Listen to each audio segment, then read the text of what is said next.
예수님은 이 땅에 오셔서 사역을 하실 때 좀처럼 화를 내거나 사람을 향하여 저주하지 않으셨습니다. 주로 이제 우리가 예수님이 하신 일을 보면 예수님은 말씀을 선포하시고 그리고 또한 그 말씀의 뜻을 풀어서 가르쳐 주셨습니다. 그리고 예수님은 병든 자들을 고쳐 주시고 그리고 귀신을 내어 쫓으셨습니다. 그래서 예수님의 3대 사역은 말씀 사역, 그리고 병 고침의 사역, 그리고 귀신을 쫓는 사역입니다. 그런데 오늘 본문을 보면 예수님이 무화과 나무를 향하여 영원토록 열매를 맺지 못할 것이라고 저주하셨습니다. 근데 그 저주를 크게 하셨어요. 크게 하셨기 때문에 예수님 옆에 있던 제자들도 예수님의 그 저주를 다 들을 수가 있었습니다. 그리고 나서 이제 예루살렘 성전에서 예수님께서 매우 화를 내시며 물건을 사고 파는 사람들을 내쫓았고 그리고 돈을 바꾸는 사람들의 상과 비둘기 파는 자들의 의자를 둘러 엎으셨습니다.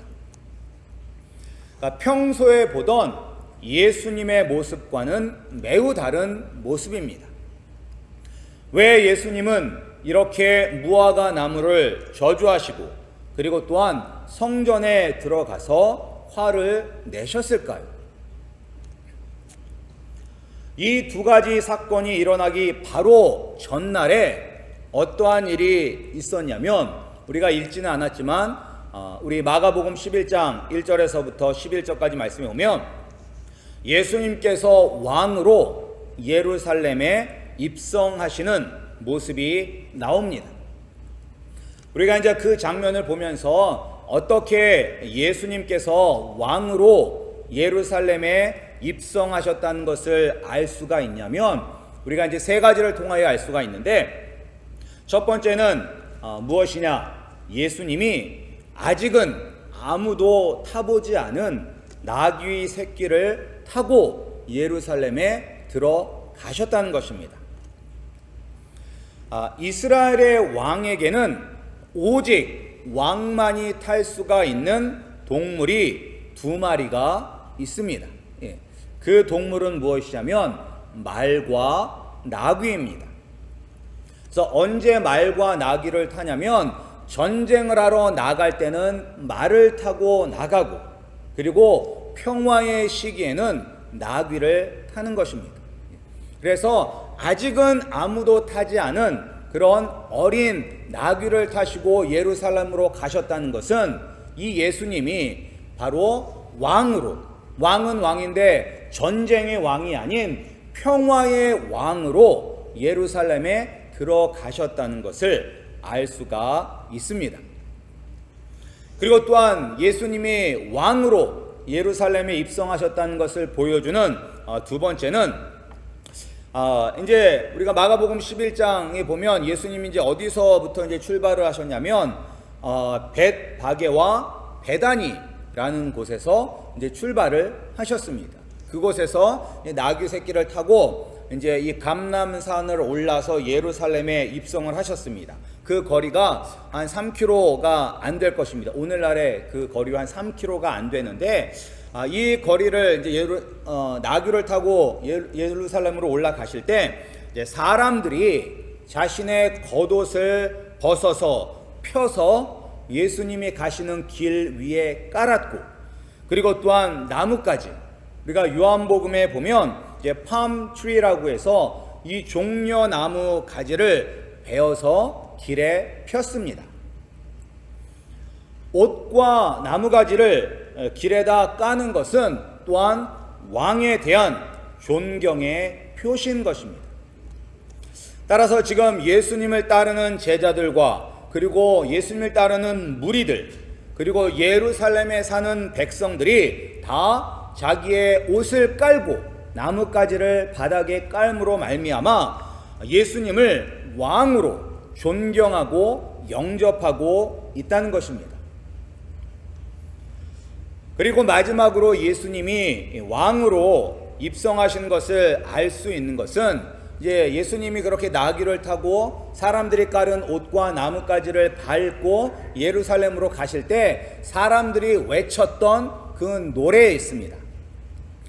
사람들이 뭐라고 외쳤냐면 우리가 한번 우리 19절 10절 말씀을 함께 읽겠습니다. 우리 마가복음 11장 9절 10절 말씀입니다. 우리 함께 읽겠습니다. 앞에서 가고 뒤에서 따르는 자들이 소리 지르되 호산나 찬송하리로다. 주의 이름으로 오시는 이여 찬송하리로다. 오는 우리 조상 다윗의 나라여 가장 높은 곳에서 호산나 하더라. 아멘. 이제 예수님을 향해서 사람들이 뭐라고 소리를 쳤냐면 호산나라고 소리를 쳤습니다. 이 호산나의 뜻은 무엇이냐면 우리를 구원하소서라는 뜻이 바로 호산나입니다. 그리고 또한 우리 조상 다윗의 나라여 라고 외쳤습니다. 이스라엘을 구원할 왕이신 메시아는 다윗의 후손으로 다윗의 자손으로 온다고 구약 성경은 이야기하고 있습니다. 따라서 지금 이 사람들이 외치는 것은 뭐라고 외치고 있느냐면 우리를 구원하소서 주의 이름으로 오시는 이여 다윗의 우리 조상 다윗의 나라여 가장 높은 곳에서 우리를 구원하소서라고 사람들이 외치고 있었던 것입니다. 따라서 사람들은 예수님을 단지 이 땅의 왕이 아니라 구약이 약속한 평화의 왕 메시아로 이 땅에 오셨다는 것을 사람들이 알고 그렇게 예수님을 영접했습니다. 이렇게 메시아로 왕으로 예루살렘에 입성하신 예수님께서 그 다음 날 행하신 첫 행동이 바로 우리가 보았던 본문에 나온 말씀 무화과 나무를 향하여 저주하신 말씀입니다. 그런데 이제 이 본문을 해석하기가 어렵습니다. 왜냐하면 이제 예수님께서 이 무화과 나무를 향하여 저주를 하셨습니다. 왜 저주를 했냐면 열매가 없기 때문에 저주하셨어요. 그런데 성경에 보면 뭐라고 나왔냐면 아직 그때는 열매를 맺는 때가 아니라라고 이야기하고 있습니다. 그러니까 열매를 맺는 때가 아니니까 당연히 열매가 없는 게 당연한데 왜 예수님은 그 나무를 향하여 저주하셨을까? 그래서 우리가 받아들이진 않지만 어떤 학자는 이렇게 이야기합니다. 뭐라고 이야기하냐면 이때가 예수님의 마지막 일주일입니다. 그래서 영어로는 패션 위크라고 하죠. 예루살렘의 마지막 지금이 이제 월요일인데 이제 금요일이 되면 예수님께서는 십자가를 못 박혀 죽으시는 것입니다. 그리고 예수님은 그것을 다 알고 계셨습니다. 따라서 한 학자는 뭐라고 이것을 설명하고 있냐면 이제 5일 후면 예수님이 십자가에 못 박혀 죽는 것을 알기 때문에 지금 예수님이 신경이 극도로 예민해 있는 상태이다. 막 스트레스를 받고 신경이 예민해서 그냥 무화과 나무를 향하여 그냥 화풀이를 한 것이다 라고 이야기를 합니다. 전혀 받아들일 수가 없는 해석이죠. 우리와 모든 면에서 똑같으시고 우리와 똑같은 시험을 당하셨지만 죄를 짓지 않으신 예수님의 성품을 우리가 보면 이 설명은 그렇게 타당한 설명이 아닙니다. 예수님이 왜 무화과 나무를 저주하셨냐면 이것은 이제 상징적인 행동입니다. 이제 각 나라마다 나라를 상징하는 그런 나무들이 있습니다. 그래서 우리나라는 대한민국, 이제 우리나라라고 하면 여기서 미국이 될 수 있는 분들도 있고 한국이 될 수도 있는 분들이 있으니까 이제 한국을 상징하는 나무는 무엇입니까? 한국을 상징하는 나무는 무화과 나무입니다. 그리고 미국을 상징하는 나무는 무엇일까요? 저는 미국 시민권자가 아니라서 모릅니다. 예. 그런데 이제 조지아 주를 상징하는 나무는 복숭아 나무일 것입니다. 예.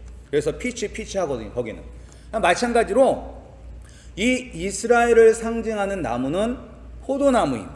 포도나무. 예. 그런데 포도나무뿐만 아니라 또한 이스라엘을 상징하는 나무가 어떤 나무냐면 무화과 나무인 것입니다. 따라서 예수님이 무화과 나무를 향하여 저주한 것은 즉 이스라엘을, 이 예루살렘을 향하여 저주하신 말씀이 되는 것입니다. 따라서 열매를 맺지 못하는 무화과 나무를 저주하신 것은 바로 열매를 맺지 못하는 이스라엘을 향한 심판을 상징하는 것입니다.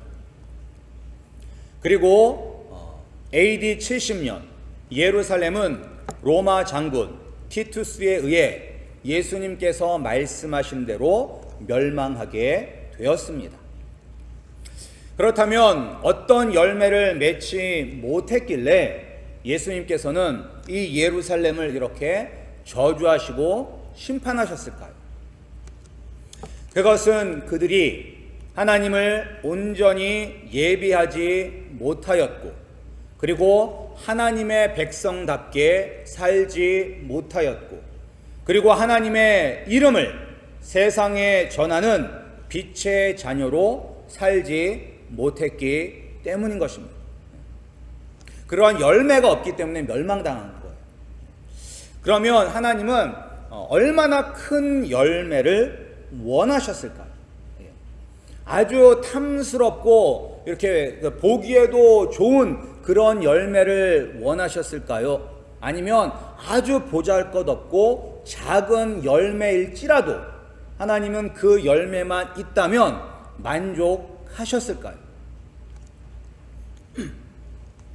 큰 열매를 맺으면 좋겠지만 보잘것없는 작은 열매라도 괜찮습니다.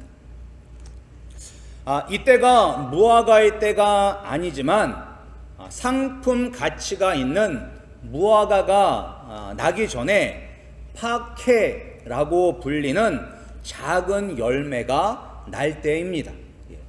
그래서 이 파케라 불리는 무화과 열매는 수분도 없고 그리고 단맛도 없습니다. 그리고 아주 조그맣고, 그래서 가난한 사람이 가다가 막 따 먹어도 주인이 뭐라고 하지 않습니다. 그 정도로 그냥 버리는 과일이에요. 버리는 열매예요. 그러나 정말로 너무나 가난한 사람들은 이 파케라 불리는 이 아주 보잘것없는, 사람들이 그냥 버려버리는 이 무화과 열매를 따 먹었습니다. 그리고 이제 이 무화과 열매가 떨어진 그 자리에서 테에나라고 불리는 아주 탐스럽고 맛있는 무화과 열매가 맺히는 것입니다. 그래서 지금 예수님은 말씀에 보면 배가 고프셨다고, 시장하셨다고, 허기가 졌다라고 이야기하고 있습니다. 그래서 딱 보니까 저기에 이제 무화과가 있는 거예요. 그런데 이제 이 동네에 무화과가 매우 많습니다. 그래서 이파리가 무성하기 때문에, 그러니까 이 무화과 열매는 이파리와 같이 맺힌다고 합니다. 그러니까 무화과 이파리가 많으면 이런 파케라 불리는 이런 보잘것없는 열매들이 있어야만 되는 거예요. 그것이 떨어진 후에 진짜 무화과 열매가 열리는 거예요. 그러니까 예수님이 보시기에 이파리가 무성하고 괜찮은 무화과 나무가 있어서 이 허기를 때우기 위해서 그 보잘것없는 파케라 불리는 무화과 열매라도 먹으려고 그곳에 가서 막 나뭇가지를 막 이렇게 들춰봤는데 그 보잘것없는 열매조차 없었다는 것입니다. 그러니까 이것이 의미하는 것은 무엇이냐? 이 예루살렘에, 이 이스라엘 민족에게 이 파케처럼 보잘것없는 그런 열매조차도 그들에게는 없었다는 것을 의미하는 것입니다. 그런 열매조차 없었기 때문에 심판을 하신 것입니다. 우리 사랑하는 아름다운 교회 성도님들, 우리 성도님들은 여러분들의 삶 속에서 정말로 이처럼 보잘것없는 열매라도 있으십니까? 우리가 그런 열매라도 있어야지만 하나님의 심판, 하나님의 징계를 피할 수가 있는 것입니다. 작은 열매라도 맺어서 예수님의 꾸짖음을 피해 가시길, 그리고 또한 작은 열매에 만족하는 것이 아니라 정말로 사람이 먹기에 좋고 아주 맛있고 단 그러한 무화과를 풍성하게 맺는 그러한 성도님들이 되시기를 주님의 이름으로 축복합니다. 이스라엘 민족이 그런 보잘것없는 작은 열매조차도 없다는 것을 이제 실제적으로 보여주는 장면이 바로 예수님께서 예루살렘 성전을 뒤집어 엎으시는 장면입니다. 그러니까 이게 다 이제 맞물려 가는 것이죠. 지금 성전 안에서 정확히는 이방인의 뜰에서 물건을 사고 팔고 그리고 돈을 바꾸는 일이 일어나고 있습니다. 그런데 이러한 서비스 자체가 잘못된 것은 아닙니다. 왜냐하면 이 서비스는 성전을 운영하기 위해서 꼭 필요한, 그리고 사람들이 하나님 아버지 앞에 와서 제사를 드리기 위해서는 꼭 필요한 서비스였었습니다. 이제 왜냐하면 이 유대인의 성전, 예루살렘의 성전은 단지 그 팔레스타인 지역에 살고 있는 사람들에게만 중요한 장소가 아니라 전 세계에 흩어져 사는 모든 유대인들에게 매우 중요한 장소였습니다. 왜냐하면 유대인들이 생각하기에 하나님은 어디에 거하시느냐? 하나님은 바로 성전에 거하신다고 믿었습니다. 그래서 저 멀리 있는 곳에서도 명절 때만 되면 많은 사람들이 예루살렘 성전으로 모였습니다. 그럼 이제 예루살렘 성전에 들어가려면 성전세를 내야 됩니다. 입장료를 내야 돼요. 예를 들어서 입장료처럼 그러한 세를 내야 되는데 그 세를 오직 그 팔레스타인 지역에서만 통용되는 화폐로만 받았습니다. 그러니까 우리가 지금 미국에 있잖아요. 그러니까 만약에 미국에 성전이 있다고 하면 달러만 받았다는 거예요. 그러니까 한국 돈은 받지 않고, 그리고 영국의 파운드도 받지 않고, 그리고 프랑스 돈도 받지 않고 오직 달러만 받는 거예요.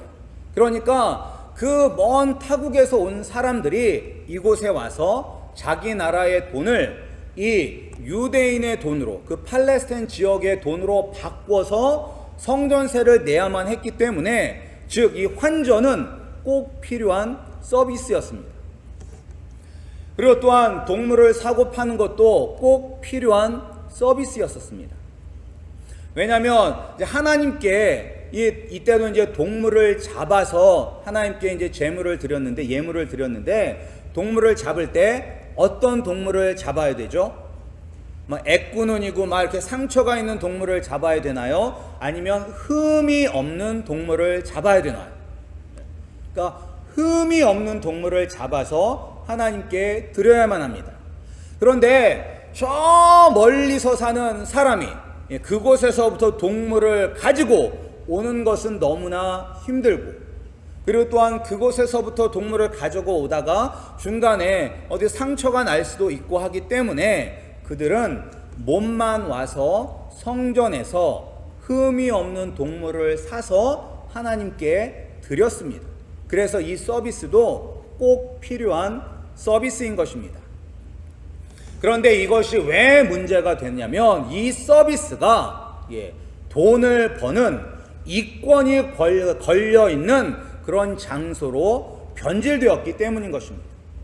그러니까 성전에서 환율을 할 때도 그런 그 돈을 더 많이 받았고, 그리고 동물을 사고 팔 때도 멀쩡한 동물을 데리고 왔음에도 불구하고 제사장들이 이것저것 흠을 잡아가지고 꼭 거기서 동물을 사게끔 하였습니다. 왜냐하면 그렇게 해야지만 이윤이 남기 때문에. 그런데 그 이윤을 누가 가져가냐면 제사장들이 가져가는 것입니다. 하나님께 예배를 인도하는 그 제사장의 집안들이 다 그 성전 앞에서, 성전 안에서 그 환전과 그리고 동물을 사고 파는 그 자리의 모든 권리를 다 가지고 있는 것입니다. 따라서 이 자리가 하나님께 예배하는 자리가 된 것이 아니라 큰 돈을 벌 수 있는 그런 이권이 걸려있는 자리가 된 것입니다. 이렇게 성전은 시장 바닥이 되었습니다. 그래서 예수님은 성전을 뒤집어 엎으시면서 그들을 향해서 하나님의 집은 만인이 기도하는 집인데 너희는 강도의 소굴을 만들었다라고 말씀하시면서 사람들을 다 내쫓아 버린 것입니다. 이스라엘에게 있어서 성전은 종교와 정치와 그리고 사회적인 구심점의 역할을 하는 매우 중요한 것입니다. 그런데 지금 이 성전이 철저히 타락한 것입니다. 성전만 타락한 것이 아니라 성전에서 직분을 행하는 제사장들, 사두개인들, 그리고 말씀을 가르치는 서기관들, 바리새인들, 이 모두가 다 타락한 것입니다. 따라서 예수님은 이스라엘의 전통적인 믿음 체계 전체를 부정하시고 그리고 이 모든 것들을 버려야 할 대상으로 보았던 것입니다. 예수님은 왕으로 예루살렘에 오셨습니다. 그런데 그 왕은 기존의 이 세상의 나라의 왕이 아니라 하나님 나라의 왕으로 이 땅에 오셨습니다. 그리고 하나님 나라는 이 땅에 부패한 것들을 참아볼 수가 없는 나라인 것입니다. 따라서 예수님은 이스라엘을 심판하시겠다는 것을 무화과 나무의 저주를 통해서 보여주셨고 그리고 성전을 뒤집어 엎으심으로 말미암아 이들이 심판받아 멸망에 마땅하다는 것을 우리에게 보여주셨습니다. 예수님이 왕으로 계신 하나님의 나라는 결코 이 세상과 함께할 수 없는 것입니다. 그런데 그 당시에 이 유대인들에게 있어서 성전은 모든 것이었습니다. 성전에 하나님이 계신다고 믿었으며 그 성전을 중심으로 살았습니다. 그래서 비록 이 당시의 성전은 유대인이 아니라 에돔 족속 이두메인이었던 헤롯 대왕이 유대인의 환심을 사기 위해서 지었지만 여전히 성전은 유대인들에게 있어서 전부였습니다. 그런데 지금 예수님은 이 성전을 부정하셨습니다. 그러니까 이 당시 유대인들의 삶의 그런 가치, 가장 중요하다고 생각하는 모든 것들을 다 부정하시고 버리라 말씀하고 있는 것입니다. 왜냐하면 타락하고 부패하였고 그리고 하나님의 이름을 망령되이 일컫는 자리가 되었기 때문인 것입니다. 그런데 문제가 있습니다. 우리에게도 적용이 되는 문제죠. 성전은 유대인들에게 정신적인 지주였고 그리고 또한 종교 지도자들이 타락을 했다 할지라도 하나님은 여전히 성전에 계신다고 믿었는데 어떻게 성전을 포기하며 살 수가 있을까요? 그리고 설사 그 성전을 포기한다 할지라도 우리가 기존 질서를 버리게 되면 우리가 어떻게 살아갈 수가 있을까요? 여기에 대해서 예수님은 우리에게 해답을 알려주고 계십니다. 우리 22절 말씀을 함께 읽겠습니다. 우리 22절입니다. 우리 22절 함께 읽겠습니다. 시작. 예수께서 그들에게 대답하여 이르시되 하나님을 믿으라.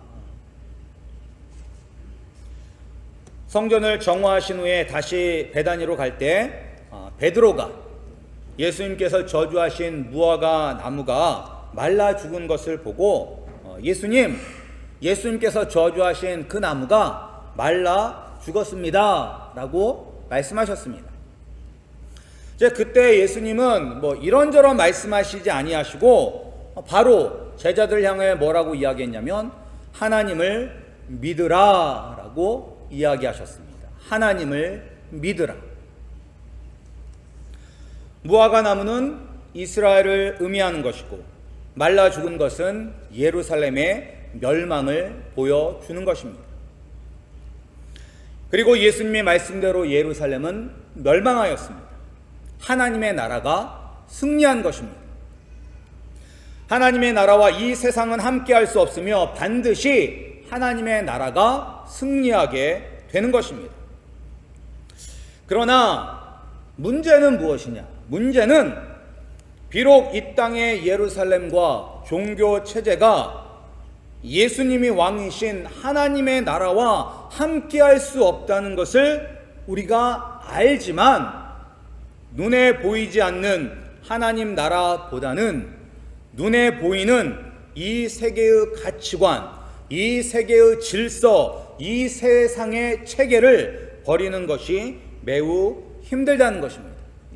그리고 하나님의 나라가 결국은 승리하지만 예수님도 결국은 기존 세계를 유지하려고 했던 사람들에 의해서 죽임을 당하게 되는 것을 우리가 볼 수 있습니다. 이렇게 이 세상을 버리고 주님의 나라의 백성으로 사는 것은 힘들고 어렵다는 것을 예수님은 아셨기 때문에 우리에게 말씀하고 있는 것입니다. 오직 하나님만을 믿으라. 오직 하나님만을 믿으라. 하나님의 자리를 대신할 수 있는 것은 없습니다. 전능하시고 온 세상을 다스리는 하나님을 대적할 수 있는 것은 존재하지 않습니다. 우리가 오직 하나님만을 믿으며 살아갈 때 이 세상을 이길 수가 있습니다. 오직 하나님을 믿고 승리하는 이 땅에서의 비결이 바로 기도입니다. 기도의 능력을 예수님은 23절에서 우리에게 알려주고 있습니다. 우리 23절도 함께 읽겠습니다. 23절입니다. 시작. 내가 진실로 너희에게 이르노니 누구든지 이 산더러 들려 바다에 던지리라 하며 그 말하는 것이 이루어질 줄 믿고 마음에 의심하지 아니하면 그대로 되리라. 아멘. 우리가 드리는 기도는 산을 들어서 바다에 던지는 능력이 있습니다. 이 말씀을 하실 때 이 산은 예수님이 지금 서 있는 감난산을 의미하셨을 것이고, 그리고 바다는 사해 바다를 이야기하셨을 것입니다. 배단위로 내려가기 위해서는 이 감난산을 올랐다가 내려가야 되는데, 이 감난산은 예루살렘보다 40m가 더 높고, 그리고 날씨가 좋은 날에는 감난산에서 사해 바다가 보입니다. 그러니까 예수님은 시청과 교육을 지금 하고 있는 거예요. 이 산을, 기도를 우리가 하면 이 산을 들어서 저 바다, 사해 바다에다 던질 수가 있다라고 말씀을 하고 있습니다. 그래서 우리 성도님들도 그런 기도 많이 하셨을 거예요. 이 산을 우리가 기도를 의심하지 않고 하면 이 산을 들어서 바다에 던질 수가 있다고 하셨는데 왜 산이 안 들리는 거죠? 라고 이렇게 이제 생각하시는 분들이 있을 것입니다. 우리가 이제 이것을 문자 그대로 생각해서 주님, 내가 열심히 산을 들어서 옮기려고 기도를 했는데 산이 안 옮겨져요 라고 우리가 생각할 수가 있습니다. 근데 이제 여기서 이 산은 진짜 산이 아닙니다. 이 산은 진짜 산이 아니라 불가능한 것을 의미하는 것입니다. 불가능한 것을 의미하는 것. 그러니까 이 말씀은 무엇이냐면 너희들이 보기에 불가능하게 보이는 것이라 할지라도 기도하면 그 불가능이 해결이 된다라고 우리에게 말씀하고 있는 것입니다.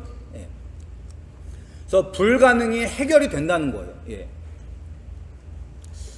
정말로 우리가 이 세상에서 오직 하나님만을 바라보고 믿으며 사는 것이 얼마나 힘들지 여러분들 잘 아실 것입니다. 예수님께서 우리에게 요구하는 것은 무엇이냐면 이 세상을 사랑해도 안 되고 이 세상의 가치관을 따라가도 안 되고 타협해도 안 되는 것입니다. 근데 참 힘들잖아요. 우리가 자녀를 교육할 때도 직장 생활을 할 때도 사람과의 관계에서도 우리가 이 하나님의 나라와 이 세상과 반드시 이 충돌이 컨플릭이 일어나게 됩니다. 그리고 보통 그런 자리에서 우리는 다 약자의 자리에 있습니다. 한 번 눈만 감으면, 조금만 타협하면 이 세상에서 편하게 살 수 있습니다. 그러나 하나님은 그것을 원하지 아니하십니다. 우리가 그렇게 살면 우리는 보잘것없는 열매조차 없는 사람이 되는 것입니다. 그러나 기도하면, 의심하지 않고 기도하면 약자같이 보이는 우리가 산과 같이 불가능하게 보이는 것을 해결하고 승리를 누릴 수가 있는 것입니다. 다윗을 보시기 바랍니다. 다윗은 하나님을 믿었습니다. 그러나 그는 사울왕 앞에서 약자였습니다. 그래서 10년 동안 도망자로 살았습니다. 그럼에도 불구하고 그는 계속 믿음으로 기도하였습니다. 그랬더니 기도한 대로 하나님의 약속이 이루어져서 이스라엘의 왕이 되었고, 왕이 된 것뿐만 아니라 다윗의 자손에서 메시아가 나오는 그러한 축복을 누리게 되었습니다. 또 다니엘은 어떻습니까? 다니엘은 항상 하나님께 기도하였습니다.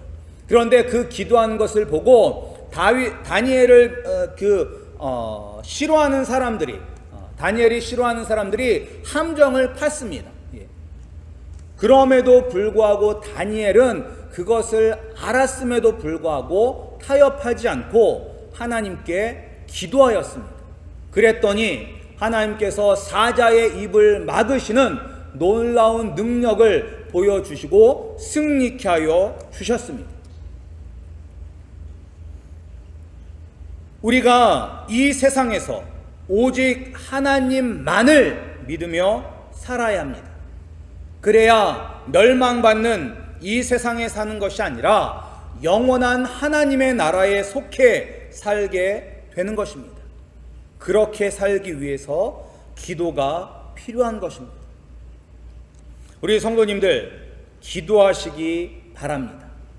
여기서의 기도는 내가 원하는 것을 얻기 위해서 기도하는 것이 아니라 내가 하나님 나라의 백성답게 살기 위해서 세상과 타협하지 않고 오직 하나님만 믿으며 살기 위해서 기도하는 것이고, 그 기도는 반드시 이루어지게 되는 것입니다. 우리 아름다운 교회 성도님들, 정말로 우리 눈에 절대적인 힘을 가지고 있는 이 세상에서, 이 세상에 굴복하지 않고 오직 하나님만을 믿으며 승리하시는 우리 성도님들이 되시기를 주님의 이름으로 축복합니다. 불가능해 보인다 할지라도 기도하면 승리할 수 있습니다. 정말로 기도를 쉬는 그러한 어리석음을 범하지 않는 우리 성도님들 되어서 아무리 우리 눈앞에 불가능한처럼 보이는 정말로 커다란 산이 있는다 할지라도 기도로서 날마다 승리하시는 축복을 누리시기를 다시 한번 주님의 이름으로 축복합니다.